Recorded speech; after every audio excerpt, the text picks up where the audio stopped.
In the beginning, before the great flood swallowed the world, the earth was not as we know it today. Humanity multiplied. Civilizations rose. But something else walked among them. Something not entirely human. That the sons of God saw the daughters of men that they were fair, and they took them wives of all which they chose. 3. And the Lord said, My spirit shall not always strive with man, for that he also is flesh, yet his days shall be 120 years. 4.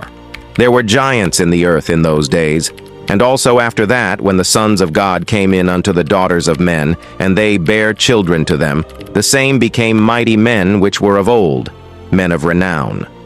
Genesis 6, 2-4.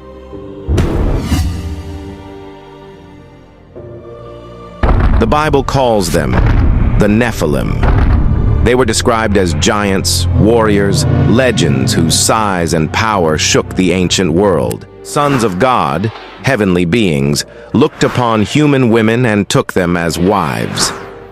From this forbidden union came children who were unnaturally strong, towering in height, and feared for their violence.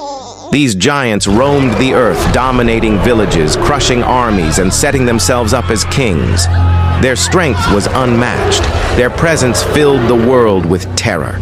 The ancient world was soaked in corruption, and the Nephilim were at the center of it. This was the age when myth and man collided, when legends weren't stories, they were neighbors. Imagine cities built under the shadow of beings who stood twice, sometimes 3 times, the height of a normal man, their footprints sinking deep into the earth, their voices shaking the air. And God saw that the wickedness of man was great in the earth, and that every imagination of the thoughts of his heart was only evil continually. 6. And it repented the Lord that he had made man on the earth, and it grieved him at his heart.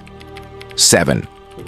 And the Lord said, I will destroy man whom I have created from the face of the earth, both man and beast, and the creeping thing, and the fowls of the air, for it repenteth me that I have made them. 8. But Noah found grace in the eyes of the Lord. Genesis 6, 5-8. God declared judgment. The sky darkened, the fountains of the deep burst open, and the flood swept across the earth. The age of the Nephilim ended, or so it seemed. The Bible hints that giant bloodlines survived.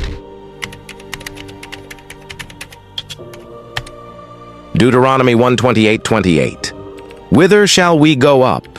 Our brethren have discouraged our heart, saying, The people is greater and taller than we. The cities are great and walled up to heaven, and moreover, we have seen the sons of the Anakims there. Deuteronomy 2:10-11:10. The Emims dwelt therein in times past, a people great and many and tall as the Anakims. 11. Which also were accounted giants as the Anakims, but the Moabites call them Emims. Deuteronomy 2:20-21:20. That also was accounted a land of giants. Giants dwelt therein in old time. And the Ammonites call them Zamzummims. 21. A people great and many and tall as the Anakims. But the Lord destroyed them before them, and they succeeded them and dwelt in their stead. And soon new clans of giants rose in the land. The Anakim, the Rephaim, the Emim, the Zamzummim. And among them, one giant would become a name known forever, Goliath of Gath. 20. And there was yet a battle in Gath, where was a man of great stature, that had on every hand 6 fingers, and on every foot 6 toes, 24 in number, and he also was born to the giant. 21. And when he defied Israel, Jonathan the son of Shimea, the brother of David, slew him. 22. These 4 were born to the giant in Gath, and fell by the hand of David, and by the hand of his servants.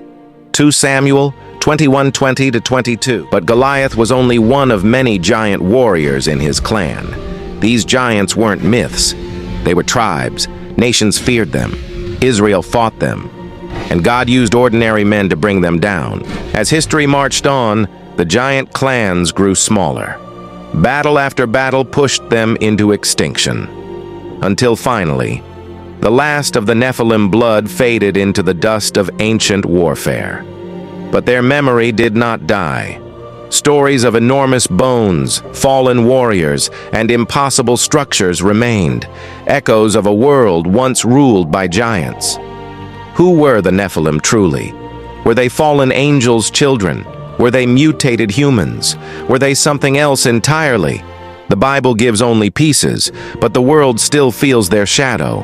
And even today, ruins, legends, and ancient texts whisper the same chilling truth. Once, giants walked the earth. Genesis 6 shows how human compromise opened the door to destruction. Corruption didn't start big, it started small. Tiny choices, tiny concessions, eventually grew into giant consequences. So in daily life, watch your thoughts, your motives, and your habits. Be careful with relationships or situations that pull you away from God, and always protect your spiritual boundaries, because small decisions shape the direction of your entire life.